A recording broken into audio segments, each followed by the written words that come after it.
Shalom, children. Today we will hear a story about a cloud and some trumpets.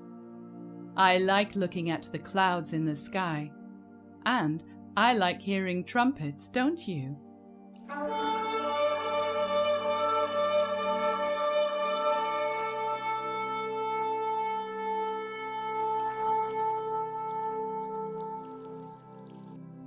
This cloud in our story wasn't just any old cloud, though. And these weren't just any old trumpets. This cloud was a special cloud because this was Yahweh's way of showing the Israelites where He wanted them to camp. The Israelites were in the wilderness of Sinai, and this cloud was covering the dwelling place. It stayed over the dwelling place all the time. When it was nighttime, from evening until morning, it looked like fire, and in the daytime it went back to looking like a cloud.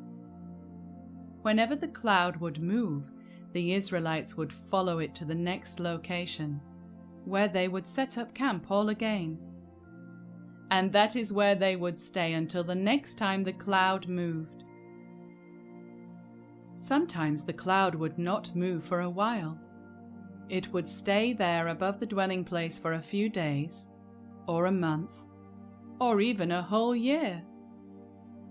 Now Yahweh directed Moshe to take 2 silver trumpets to be used for gathering everyone together, and also for letting them know when it was time to take down the camp. He told Moshe that when both trumpets were blown together, everyone in the congregation was to meet at the door of the tent of appointment. But if only one trumpet was blown, then just the leaders would get together. The special job of blowing the trumpets was given by Yahweh to the priests. The trumpets weren't just for gathering people together, though. When they were going to battle, they could blow a shout on the trumpet, and Yahweh would save them from their enemies. The priests were also to blow them during the appointed times, during the new moon, and over their offerings to Yahweh.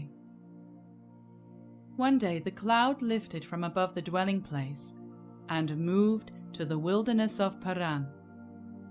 This happened in the 20th day of the 2nd month, in the 2nd year.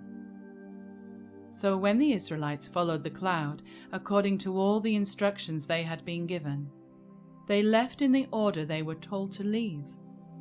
The camp of Yehudah, Issachar, and Zebulun took their banner and departed first.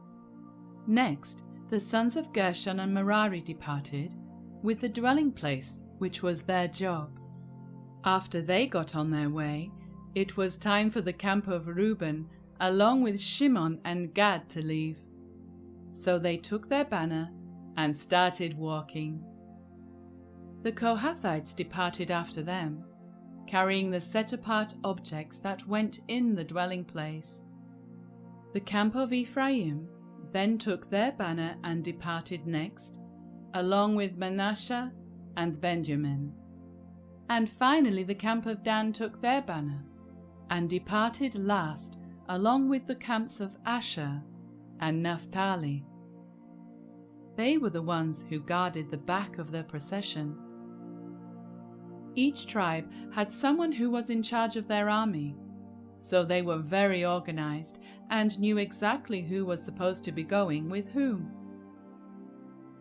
Moshe encouraged Hobab, the son of his father-in-law, to come with them to the land of Canaan. Hobab wanted to return to his own land to be with his relatives, but Moshe talked him into coming and convinced him to serve as their scout. So they all set out to search for their new campsite, following the cloud for 3 days. Whenever the ark would set out, Moshe would say, "Rise up, O Yahweh, and let your enemies be scattered, and let those who hate you flee before you." And whenever the ark rested, Moshe would say, "Return, O Yahweh, to the countless thousands of Israel."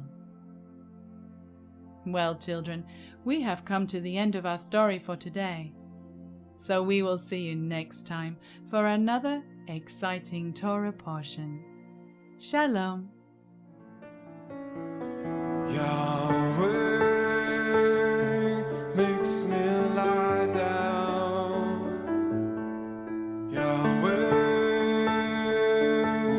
makes me lie down in fields of grass and pleasant